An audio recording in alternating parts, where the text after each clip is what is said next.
was far too large to rightfully be called a sword. It was larger, thicker, heavier, and cruder than any normal blade. By all accounts, it was no more than a hulking mass of iron.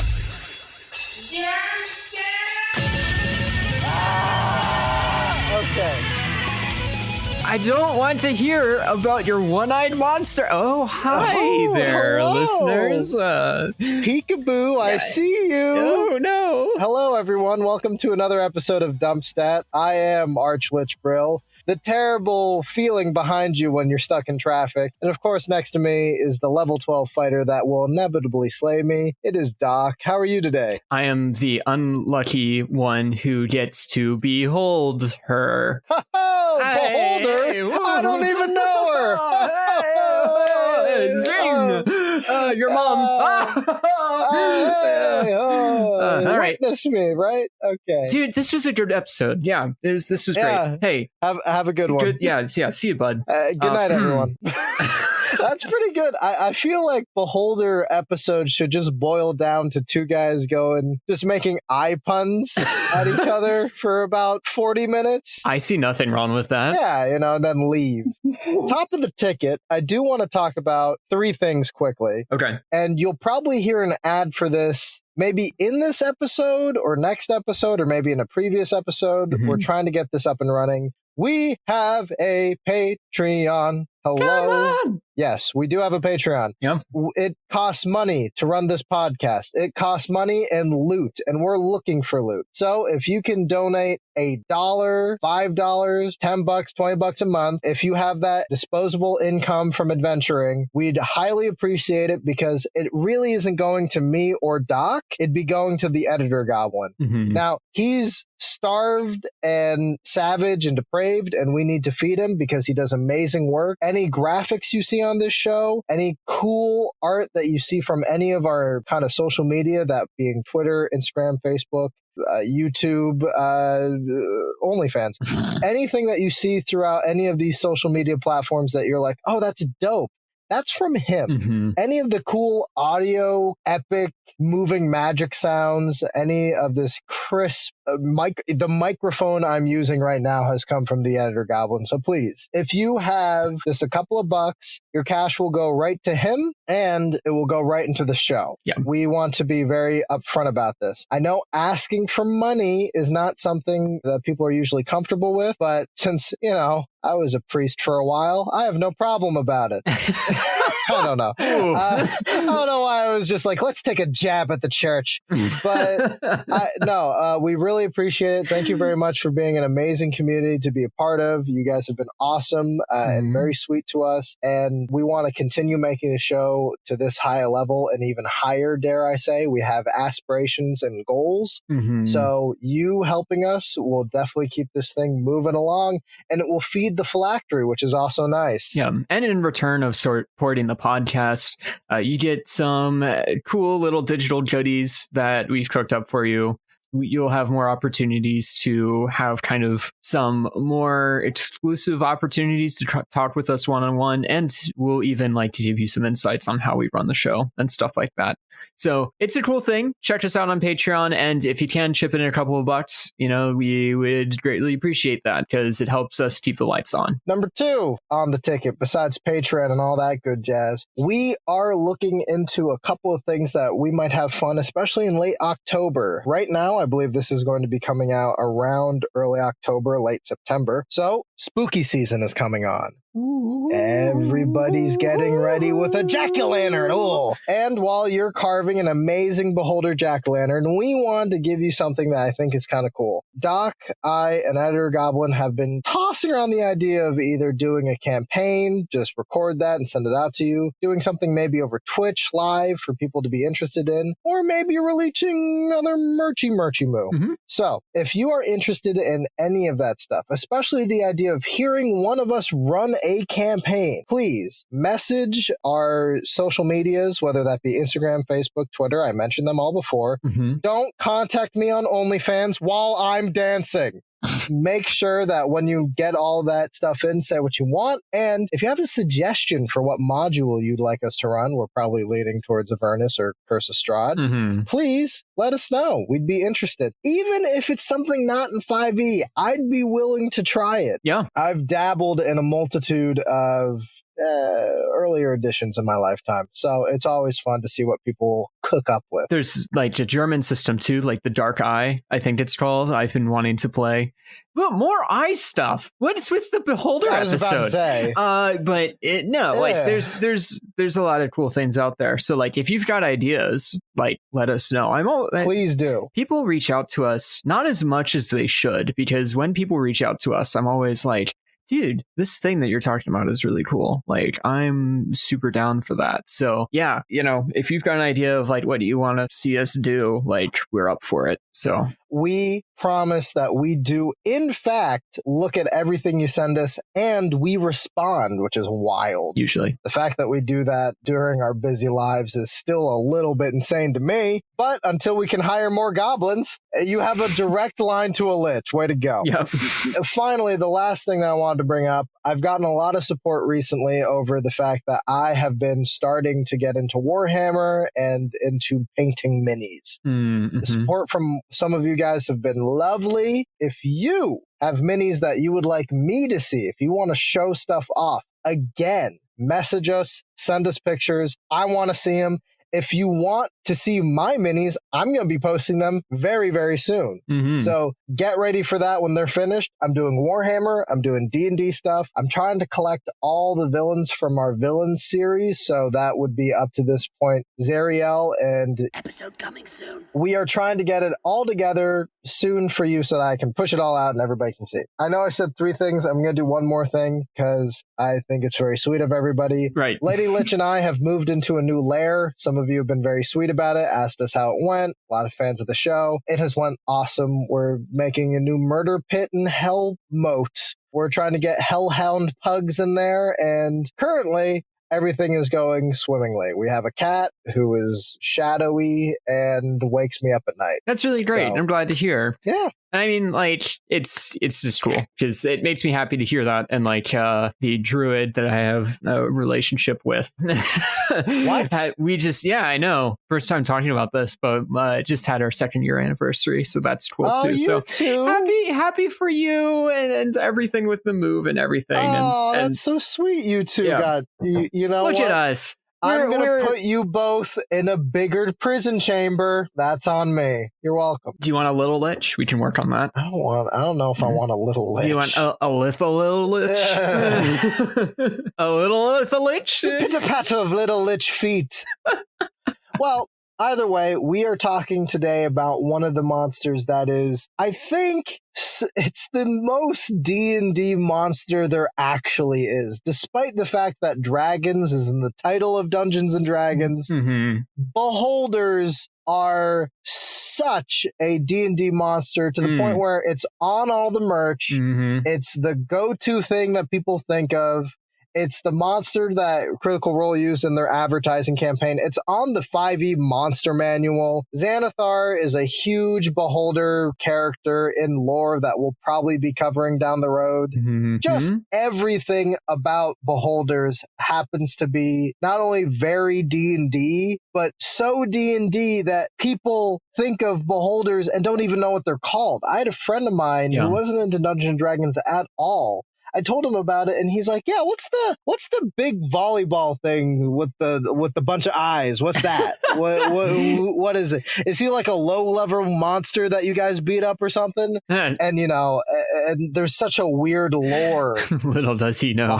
Right, he has no idea. There's strange lore behind it. It's something that was built completely of the game. It's an original Gygax creation. It's not pulled from anywhere. It's this unique, solitary thing that is just from the game, which has gained such popularity, not just in the game, but in pop culture as a whole. Yeah, you'll see like monsters that are beholders here and there in shows and things like that. And they're not necessarily attributing it to Dungeons and Dragons, but Dungeons and Dragons was the source of the beholder. It was the thing that started beholders. And aesthetically, I kind of get it. Yeah. I mean, yes and no. I mean, there you see early kind of designs for the beholder, and it really does look like a bad drawing of a fat Medusa with a bunch of snake kind of hairs with little eyeballs at the end. Yeah, though it's interesting though, because while they are this like really weird, and frankly, the original drawings were like really just kind of awful looking. Granted, I can't draw for anything, but like it compared to what you see now, it's a crazy transformation, and they really are the quintessential aberration, right? Right. Yeah, aberration. That's right. Yes. I was just like, wait, are they? You're okay. Yeah, but like they're weird looking. They're like awful and mean and selfish, and they've got a lot of goofy, weird powers, but they're also really powerful. So it's just quintessential awesome enemy bad guy thing. It really folds into a lot of the uniqueness of D&D. Beholders kind of stretch not only the lore aspects of Dungeons and Dragons, that unique kind of silly but serious strangeness that's behind it, but mechanic-wise, beholders work as a very, very odd, I guess you might say, encounter in and of themselves, because what they can do is using basically things that no other monster really does. The eye beams of a beholder are unique in and of themselves. So before getting into how they work mechanically, let's get into how they work kind of in and of themselves from the lore. Sure. So, like all good scary monsters, we're not sure where they came from. That's kind of my favorite part about most of the aberrations. We know they come from the far realms, whatever that means. They come from a space beyond space, a time beyond time. We have no way to track them, and it's clearly based off of H.P. Lovecraft. Yeah, we're not hiding that. Yeah, it's the Cthulhu types. It's the big multi-eyed mouth tentacle thing. Yep. Basically, if you're an adventurer, all you really need to know about their origin story is they're here now. That's the big issue. Not so much what they are. They can range in different sizes. They're these bocce ball, large, round creatures, which I believe they have 10 eyes. Usually, with a big eye in the middle. And they are elaborately smart to the point of kind of parody, I dare say. They're mad and strange. They usually live isolated in large towers, ruins, caves, and they have tons of minions. And a beholder's big goal in life is usually unique to that beholder. Each beholder is extremely xenophobic. They are hateful of everything but them, to the point where they believe they're the only perfect thing there is. So in their strange perfection, they try to get whatever suits their fancy loot-wise. That could be a range of things. And they are also going to be paranoid that everything else is out to kill them. Yeah. It's the classic me and the other deal. It's like they're the opposite of Mike Wazowski, except they keep the paranoia in one eye. Yes. Yes, indeed. It's actually if Mike Wazowski had a baby with his wife, the Medusa woman. Boom. Oh my God. You're welcome. Is that the origin? Oh, sure. No. Sure. I'm a lich. I have ancient secrets. You're welcome. I just casually dropped one. I'm not okay with this. Yeah. What? Enjoy. Oh, man. Oh, no. Anyways, now that I've blown your mind, I'm going to move along. Man, dude, campaign hook right there. What? Go after the beholder's long-lost dad who left him. He went out, Mike Wazowski went out for cigarettes and never came back. You have to reunite the Xanathar with his dad, Mike Wazowski. Wazowski's aside, although go watch Monsters Inc. Good movie. Yeah, it's a good movie. I'm sorry. With that being said, they're racist. They're like any other kind of aberration big bad. They have this weird purity behind them. Yep. Like all D&D big bads, they're slavers. They get minions together, and they basically make an elaborate hideout to themselves where they could scheme, they could do a lot of things, and they're highly, highly, highly intelligent. Here's how intelligent they are. It's said in the Monster Manual and lore, and this is something that a lot of people like to quote, is that a beholder's so paranoid that they will think of every possible scenario. Now, what does that mean? That means if you have a party coming in from the sunroof on a giant T-Rex carried by a spaceship, shooting mayonnaise out the top, all screaming, "You make me feel mighty real." He's thought of this. He's thought of that.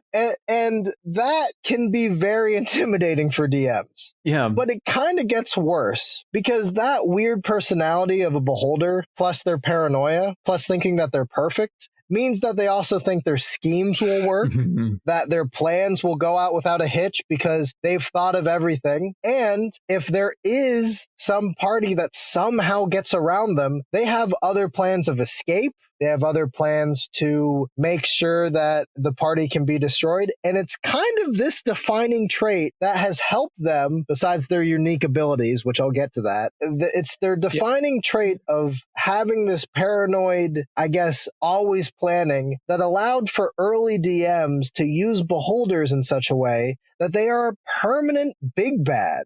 Yeah. If you have a character who has thought of everything, then when the party comes in and they attack you, you as a DM could kind of bullshit them, and suddenly the beholder disappears, and they're like, "What happened? Where'd the beholder go?" Well, didn't you know that there's a trapped magician in the side room that casts teleport on the beholder? Of course, why wouldn't he? While it looks intimidating on the outside that the beholder thought of everything, it actually is just the beholder might have a certain form of meta knowledge from the DM that allows the DM to improv on the spot and then say, "Well, the beholder thought of it." It's interesting that you kind of bring up this thought of the beholder being the entity that thinks of everything, and how DMs are able to BS their way through playing a beholder. It's in a lot of ways, beholders represent the stereotypical antagonistic DM that is playing the game. Like the DM that's always watching, taking notes of everything, and just thinking of every single thing that he can do to kind of go against the party. That is a beholder mentality. And that is scary to players, and beholders are scary to the people, the characters that you're playing as well. It's a neat crossover. I'm not sure how intentional that kind of crossover was, but it's an interesting design mechanic whenever you have the game reality mix over with your actual reality and kind of a shared mentality between you and the characters, because it's immersive, but it also invokes a lot of passion and fear and excitement. Beholders are exciting because you are fighting the DM when you're fighting the beholder. You're fighting the DM, and you're also conquering the thing that it kind of feels like every party should eventually conquer. Yep. New players want to fight mind flayers. New players want to fight dragons. New players want to kill a bunch of kobolds. And new players want to fight a beholder. It's on the box. It's on the book. Yep. And and it's just something that you hear about when you first get into the community. The first story about Dungeons and Dragons I ever heard was from a party describing their first encounter with a beholder and how underprepared they were for it. That they thought this beholder had, I remember so much about this beholder. This beholder was this weird purplish red, spiky with huge horns in the back beholder. And it had weird molars for teeth instead of the long sharp teeth.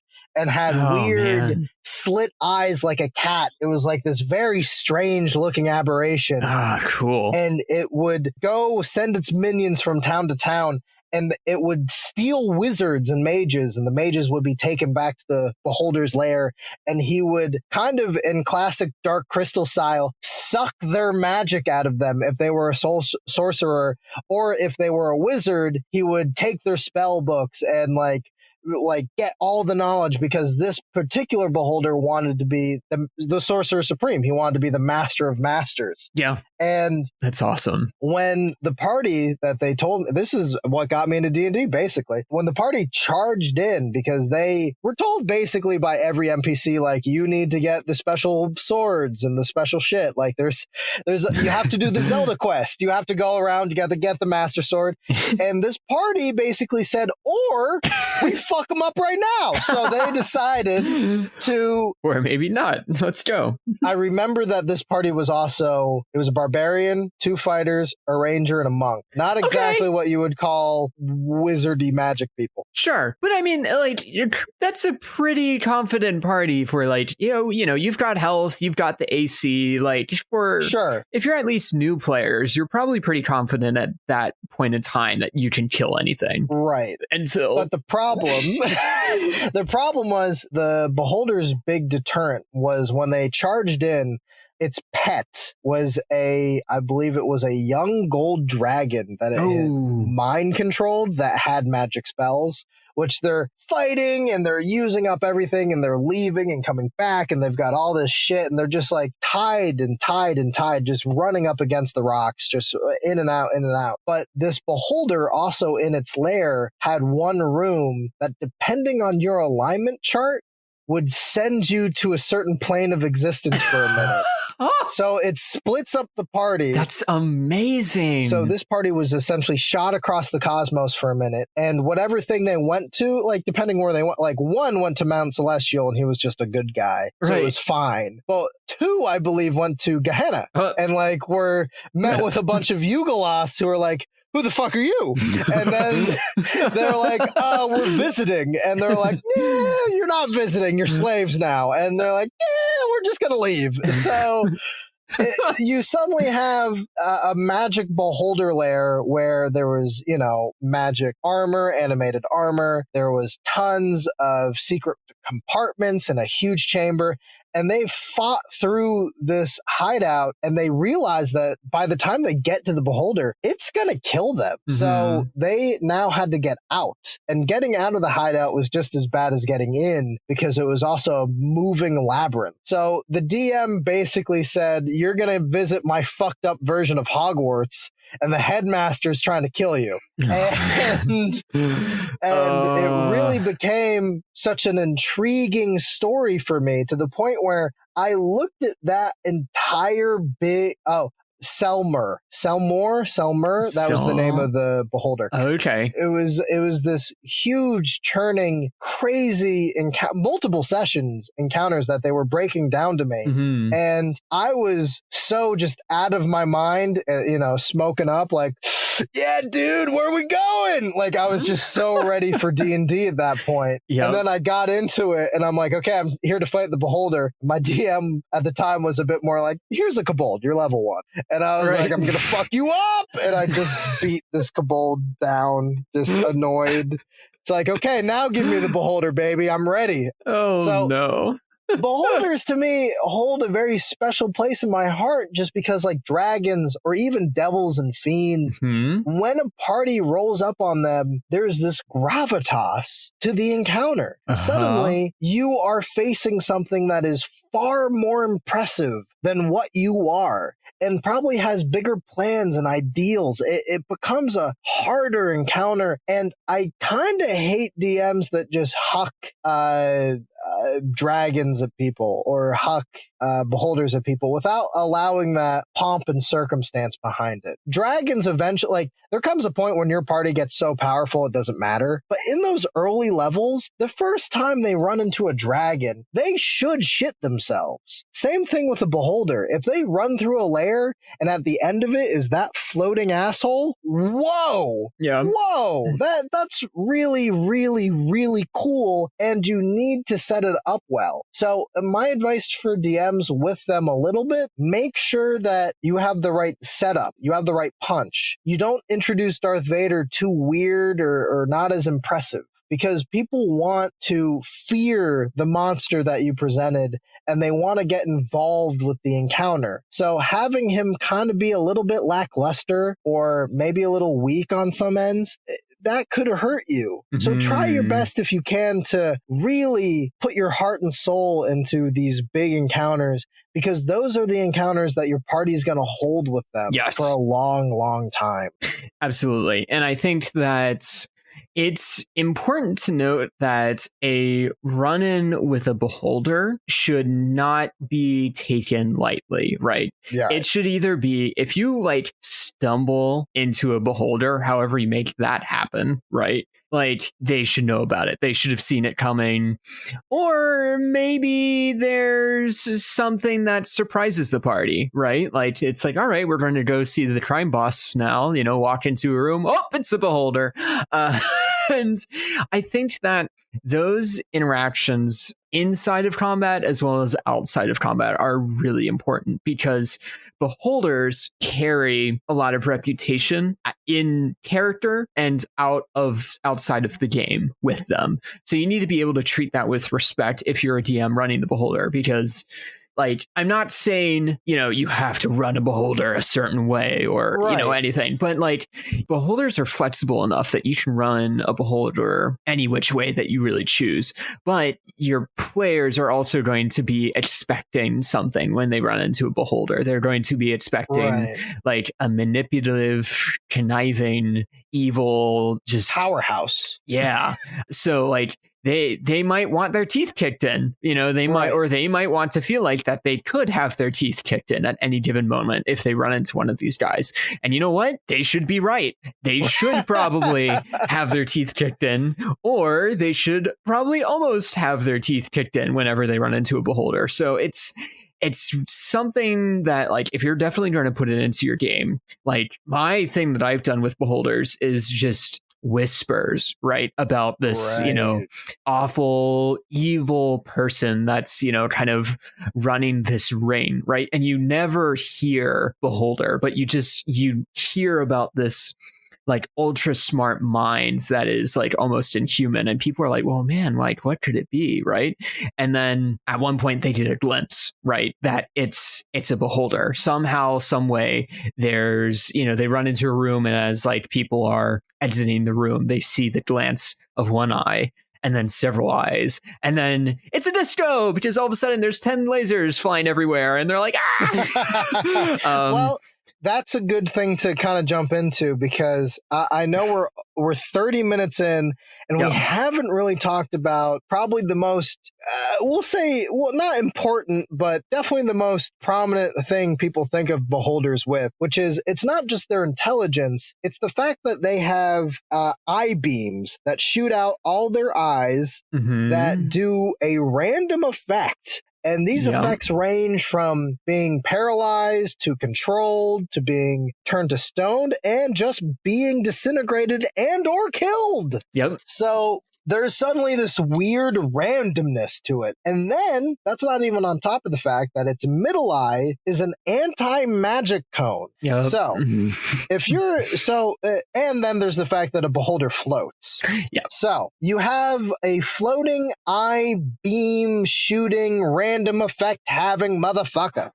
You go into it, you're about to fight, and then this thing floats down, and he's able to stay out of your barbarian's range. He's able to take take out your wizard with his magic, and he is just shooting things left and right as minions fled in through the walls. Maybe a trap comes down. Maybe, just maybe, he has a pit fiend around the corner. There's a lot of things that can happen when you're fighting a beholder. And I think there is that kind of excitement that you said with that expectation, because the encounter itself is fun. But barring the lore and the gravitas of finding one and having seen one float down from up in its chamber down to you, making a dramatic speech and then shooting everything. Yeah, like Phantom of the Opera or something. Yes. Dun, dun, dun, dun, dun, dun, dun, dun, dun, dun. Yeah, Just exactly. like laser show. Yes.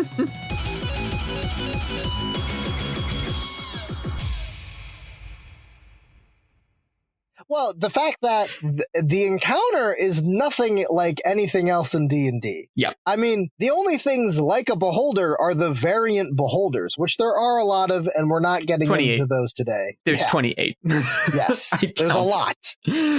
So, yep. There's a ton, but that is a uniquely beholder encounter. Laser beams coming at your head with random effects, and the fact that there are traps and minions galore with a floating alien screeching about how it's perfect. It's a lot to take in, and it's uniquely D&D for that reason. Because any fantasy game, can you go into a dragon's lair and fight a red dragon with a breath weapon that is fire? But can you do the beholder? No. No, you cannot. You cannot have that, like you said, the disco ball of death. Yep. just like some like really gnarly rave music going on in the background as you're fighting a beholder, kind of like I'm remembering Splatoon, like the final boss of Splatoon, where you just have it's just I got this, nothing. like, all right, that's I have fine. no reference. That's fine. Well, listen, it's just like it's just a straight up that's the squid furries, right?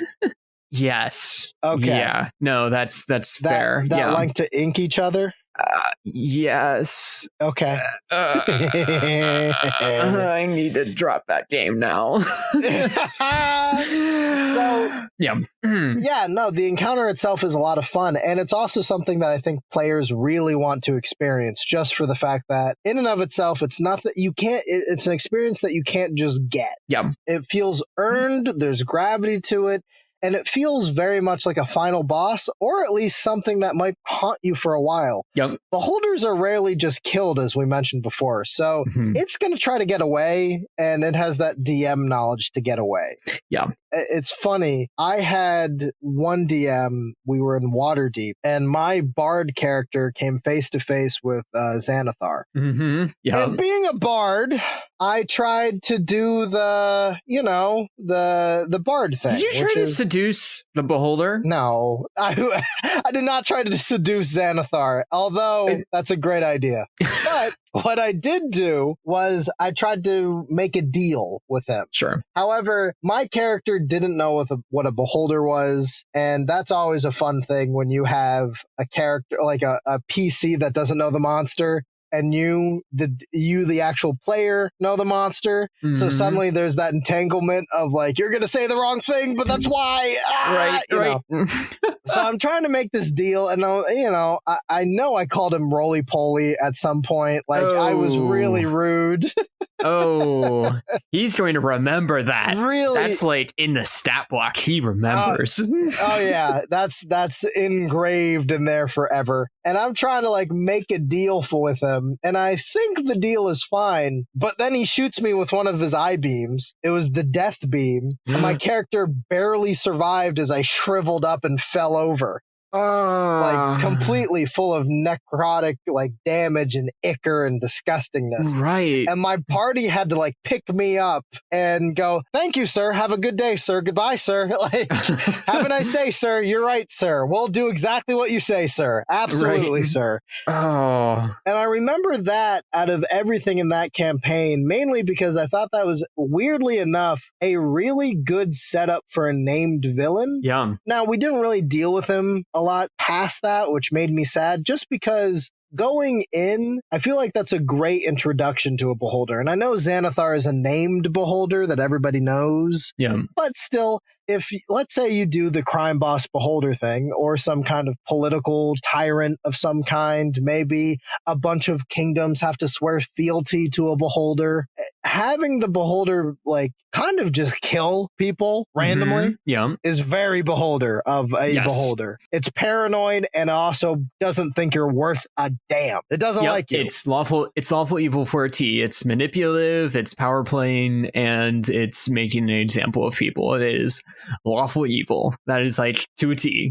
Not your friend. It's not only just not your friend, but it doesn't see you on the same playing field. You're just not. And I kind of agree with the sentiment a little bit just because of where beholders weirdly come from. I mean, it's a little bit of lore bits that I do want to mention quickly. Beholders are so intelligent, and maybe it's because they're aberrations. Probably. But they're so intelligent that beholders sleep, which might be a very weird thing about an alien to do, but it sleeps. Yeah. And while it sleeps, it dreams.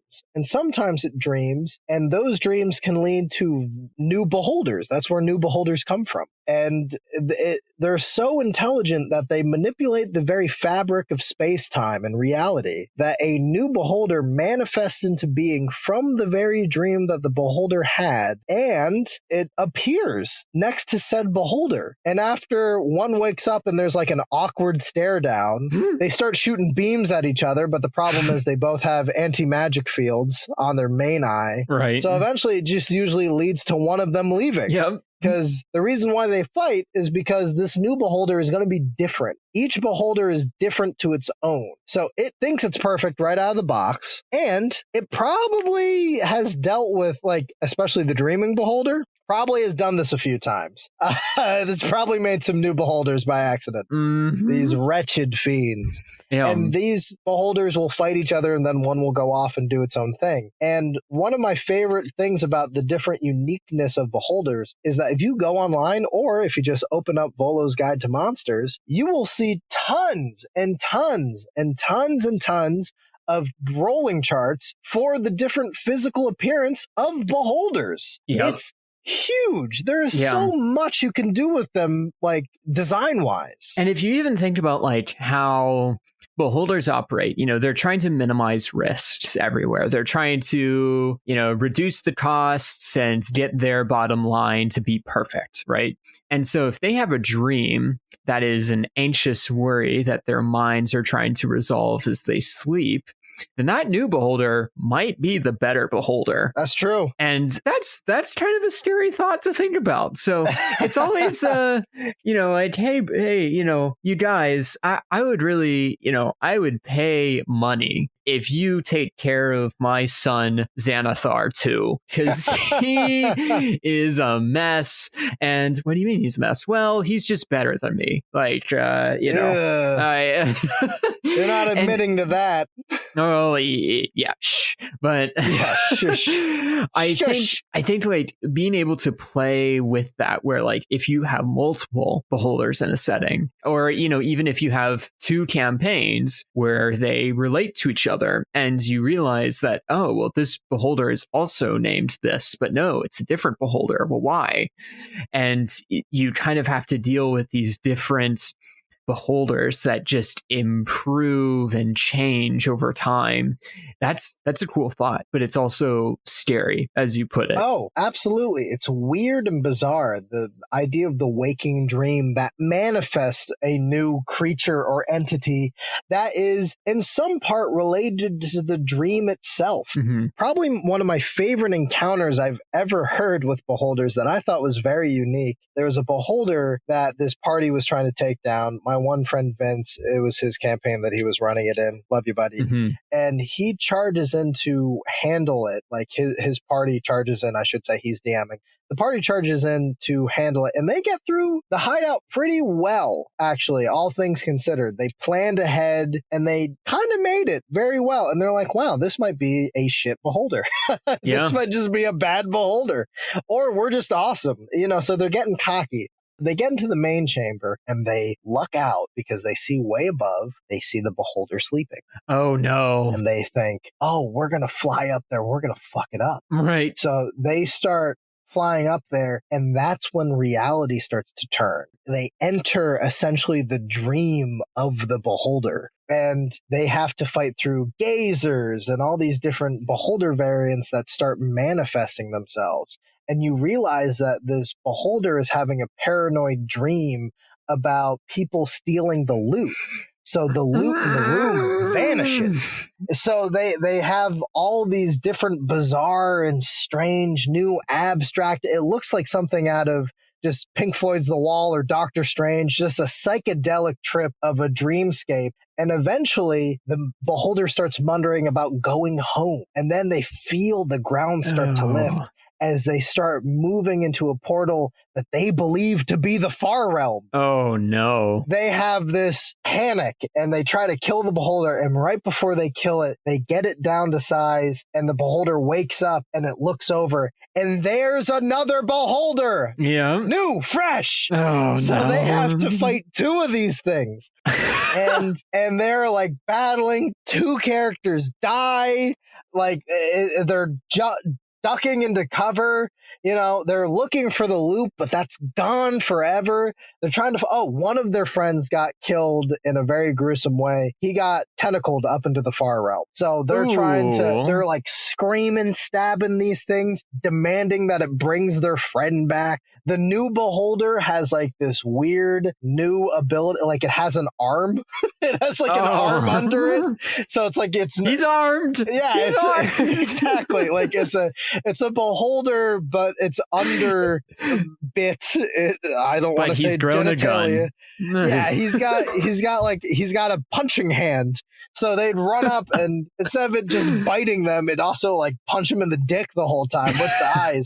So they kill everything and there's no loot. There's no victory. The beholders both pass and they're down 2 party members and just broken. And they walk out of the lair and they go back to the king of the realm who's like, yo, you did it. Way to go. And they're like, fuck you. Like they were so just not okay with what went down. It was such a sad session. Yeah. And I love the fact that my DM friend latched on to that one concept from Beholders, the idea that the very nature of their dreams can fuck reality and say, well, why can't I have a party roll up to a beholder when it's in a dream? Mm-hmm. I think that's a really cool and creative idea. It's using the lore that he found that people always like to quote and saying, no, let's use it in a game. He's also the guy who made an encounter about, long story short, blue dragons, right, have a sultan and they have like a hierarchy, usually in their desert plane. He's the same DM that said, well, these dragons will fight for ranking and dominance in that. Oh, neat. So let's have a bunch of blue dragons fuck up the landscape in that kind of tournament style.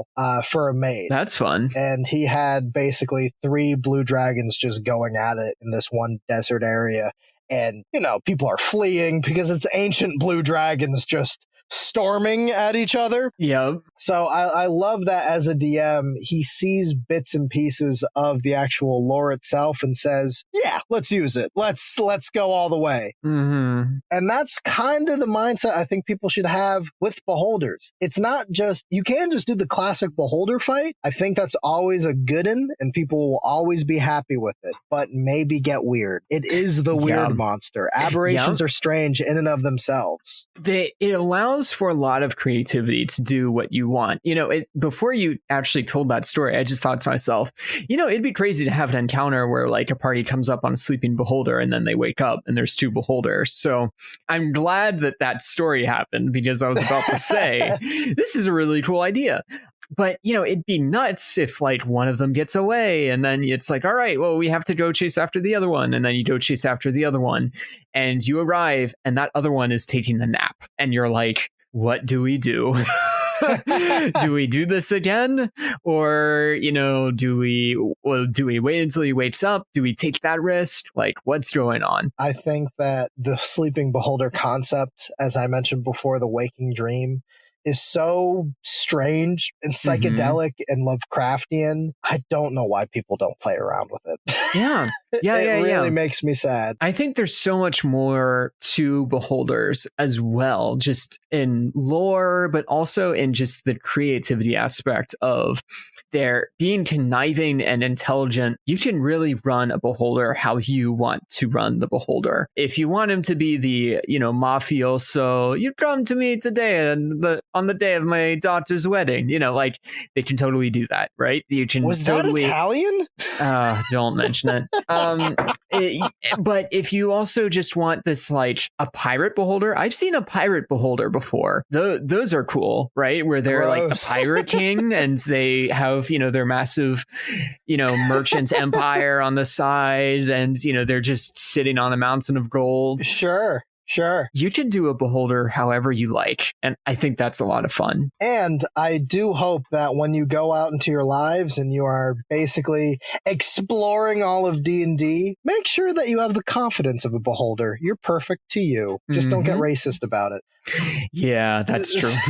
But I also think that not only is there 100 ways you can go with a Beholder, but it is one of those things that, as I mentioned before, it will always get a crowd popping. It will always be exciting. Everybody in a party who's worth their salt, every new player is going to be like, oh, the monster on the cover. Cool. That's awesome. I'm excited. And as I mentioned before, as a DM, physically use these rolling tables. Look at what other people have done with Beholders. Yeah. You can make yours so unique and have such a weird personality that it will rival any others. You can do something completely different. I kind of feel as though a lot of people are in a rut. They're like, okay, we got the eyes, we do a color scheme, we got the teeth, we're good. And that's not really what you should be aiming for.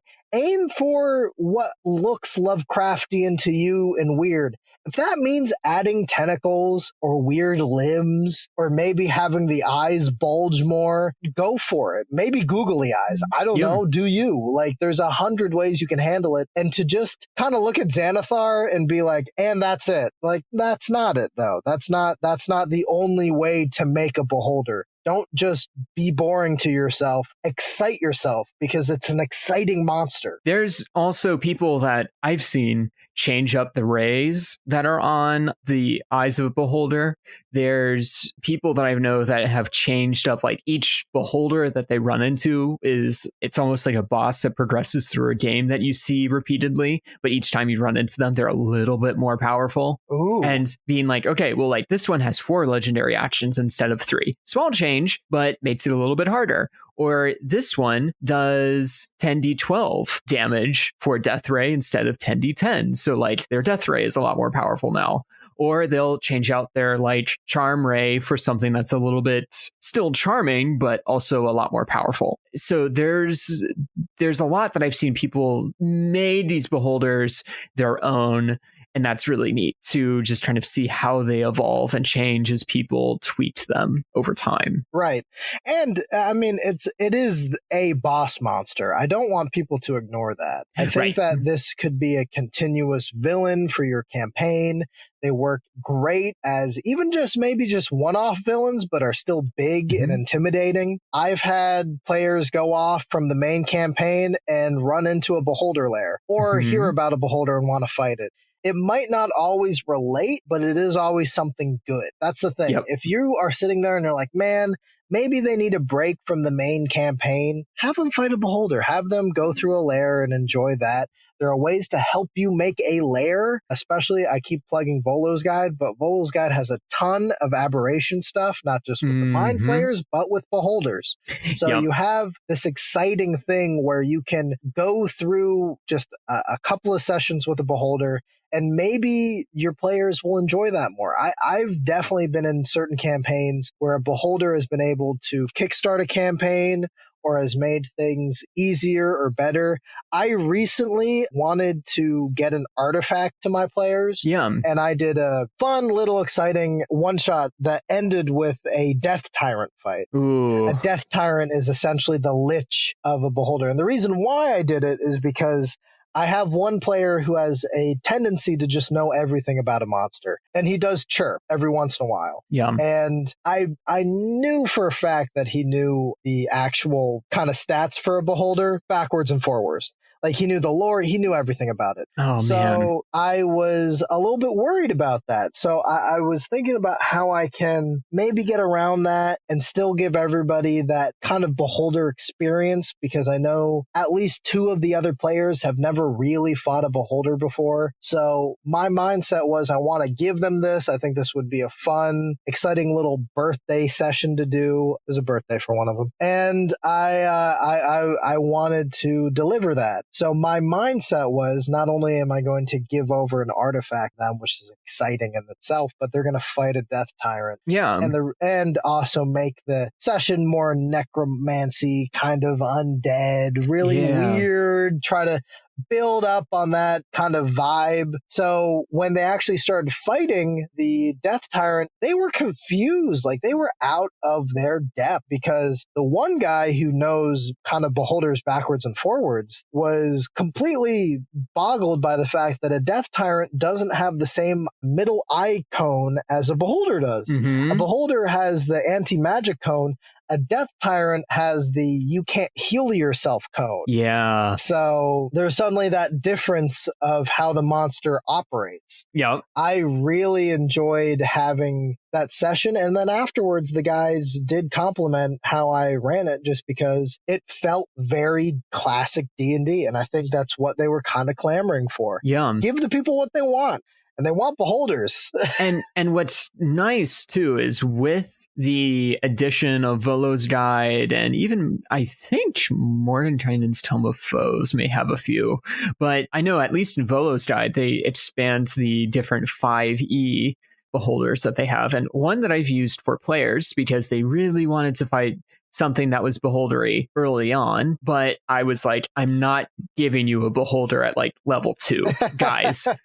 So I threw in a spectator, right? Okay. Challenge level 3. Right. Classic. Four eyes, not considering the center eye, but like, and then even then, if I didn't use it at the time, but there's one that's called a gazer, and a gazer is like a dog, right? It's a beholder dog. It's a familiar you can have. That's annoying. Yep. And so like that's like a 1/2 challenge rating, right? So like that's going to be a piece of cake for most parties. But like, oh yeah, you get hit by, I don't know, like the dazing ray by that guy. Or if you have a regular beholder that has like 5 of these gazers, right? And just like everybody gets a fear ray.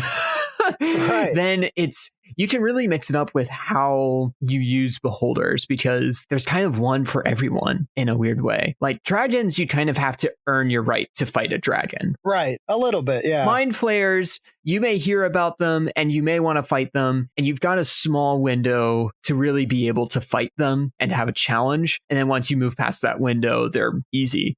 Beholders are nice because there's so many different beholders, that especially that are pre-statted, that you can throw one in whatever variant it is at, pretty much whatever time, as long as it, fits into your game and campaign. It's a fluctuating monster in the fact that there are, like you said, variants that are lower level. Mm-hmm. And let's say your party is like 15, 16, 17, not really in beholder fear range anymore. Right. You could just give more shit to that beholder. Yep. I mean, you could just make their hideout stronger. There is a way to actually kind of negotiate it. It's not like a lich where it's always going to be a challenge, or some of the higher ancient dragons type thing. Mm-hmm. You really need to, with a beholder at least, you can use them just about at any time, quote unquote. Mm-hmm. And that's tempting. The reason why I keep holding to make sure that you are ready, like story-wise, is just because I've seen gravitas monsters fall flat before. It's a bad feeling. Yeah. It really is. It's a rough feeling, because it does feel like you just took something away from players. Probably the worst one I saw was I had this one person I knew used a black dragon, an ancient dragon, and I don't think he really understood how D&D worked. Oh no. So he had this very young party just beat an ancient black dragon, and it was weird. It felt weird. Everybody didn't like it, and there was this sudden, because a player isn't going to look at DM like, hey, you're doing it wrong. They're going to go, yay, I beat the dragon. Right. But there was that weird kind of, no one was satisfied with what they were given, because an ancient black dragon should be enough for everybody to shit their pants, and they didn't. So suddenly there's this weird kind of atmosphere of, we're happy we won, but I feel like it wasn't earned. Yeah. And that's a very weird feeling, and it's in D&D. I mean, people like struggle and people like overcoming things in stories. And it's one of the reasons why the hero's journey has that lull bit at the bottom where everything sucks, is because people like to see everything suck and then win. That's it. That's the whole arc, man. Yeah. And it's suffering through trauma and dealing with the lowest point a party or a campaign can get, to where you finally pull yourself up and then you fight the big bad. Like, that's the whole thing. So it really does depress me a little bit that there is maybe some new DMs that want to take it for a spin. Hold off on it.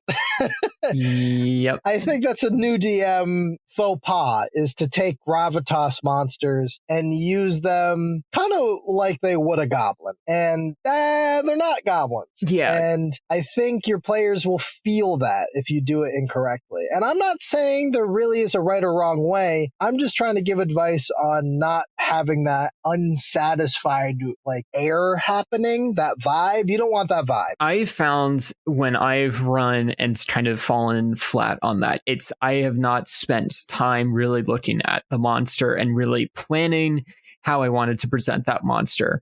A goblin, I can, throw a goblin voice out there like, oh, I'm talking like this now. And boom, goblin voice, right? And then it's like, all right, well, goblins have these attacks, right? If they start a fight with a goblin, I have that. Boom, done. I throw 6 goblins into an encounter, and now I have a plot point if I need one off the cuff.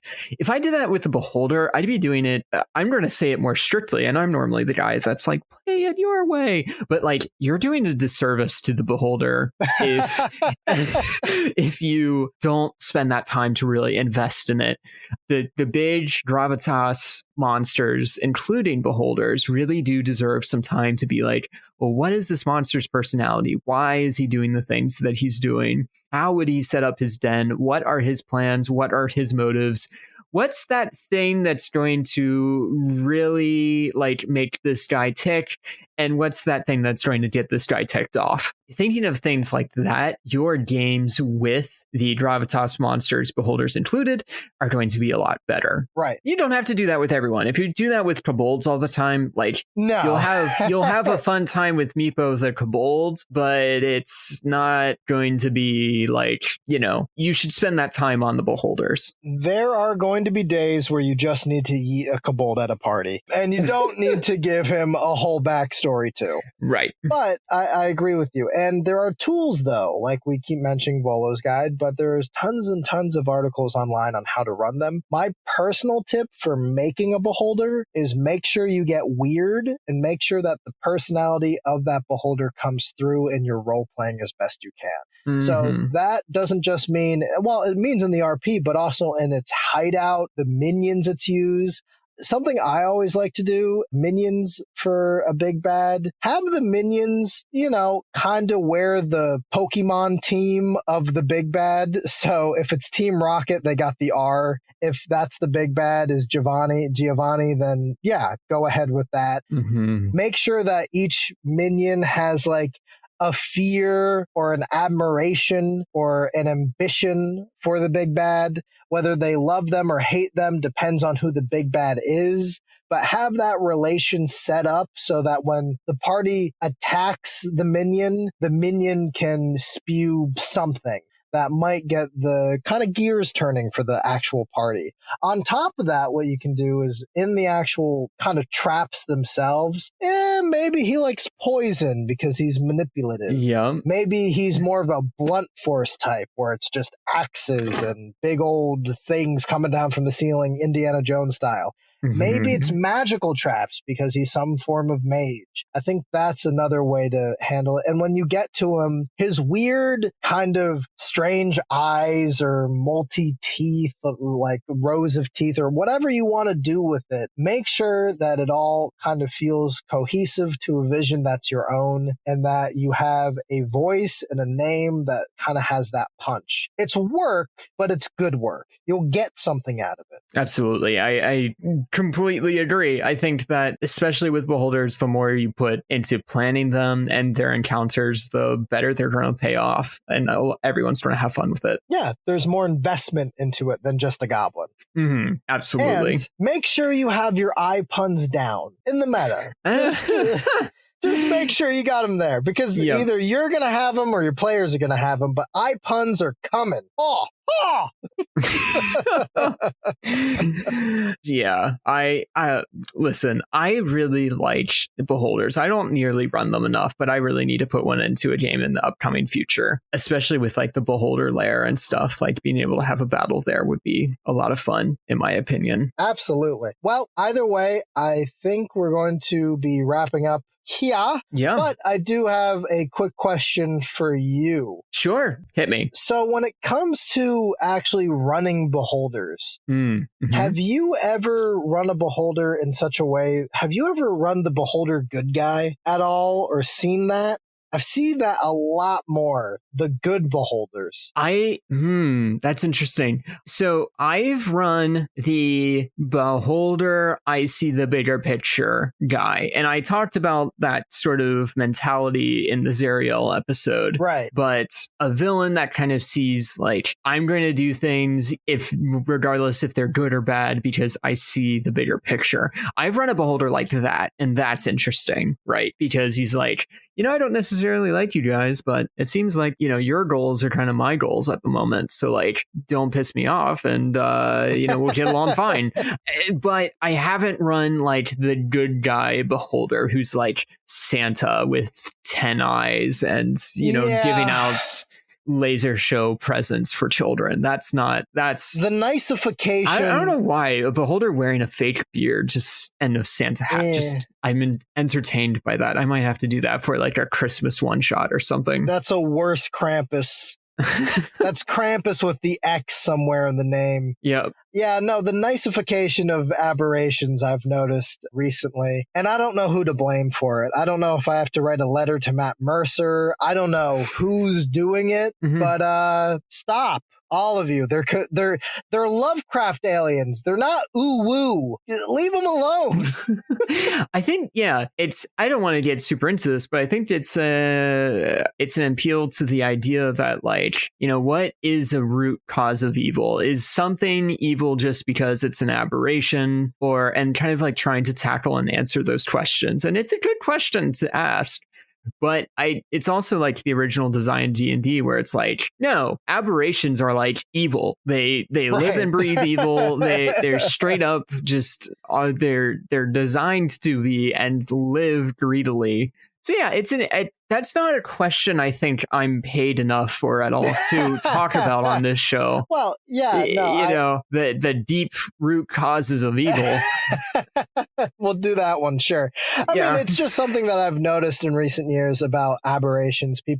I think it actually really deep down stems from people wanting to play the big bad evil thing. I think that's why there's going to be a playable Mind Flayer and maybe even down the road a playable kind of beholder type thing down the road. I'm sure they're both homebrew. I have no doubt that will happen from Wizards of the Coast. Dragonborn, like it's in the works. Yeah. And I don't love it because I like my aberrations Lovecraft-esque, which means they're so beyond our comprehension and very, very selfish that they work off of a certain form of, I guess, instinct for bad. Yep. Because they probably don't think they're bad. They know they're perfect. Right. And they know you're lesser. That's not bad. That's just a no. We know.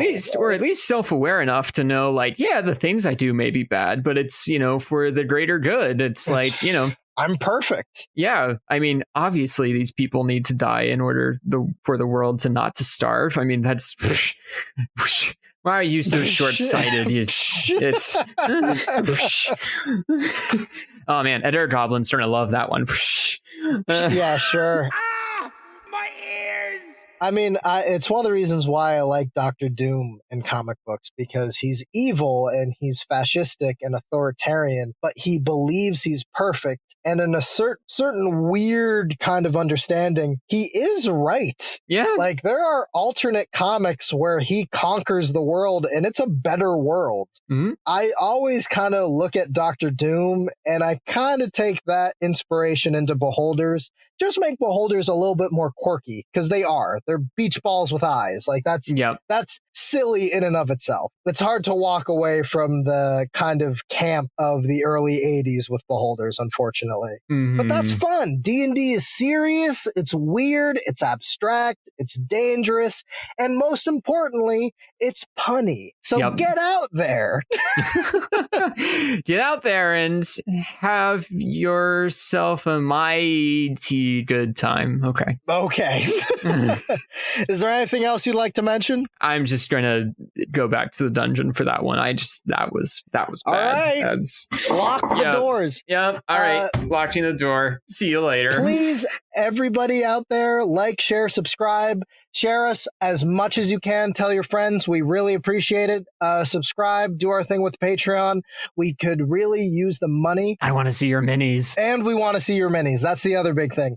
So, minis, do you want to see us do a campaign? Patreon, share us a bunch. We really appreciate it. Thank you so much. And for this episode, if you have a cool beholder you want me to see and mention in our next episode, send it. Sure, why not? Do that too. We love the engagement. Yeah. We appreciate all you guys, and watch out for this I-beam coming your way. Oh, God. Zip!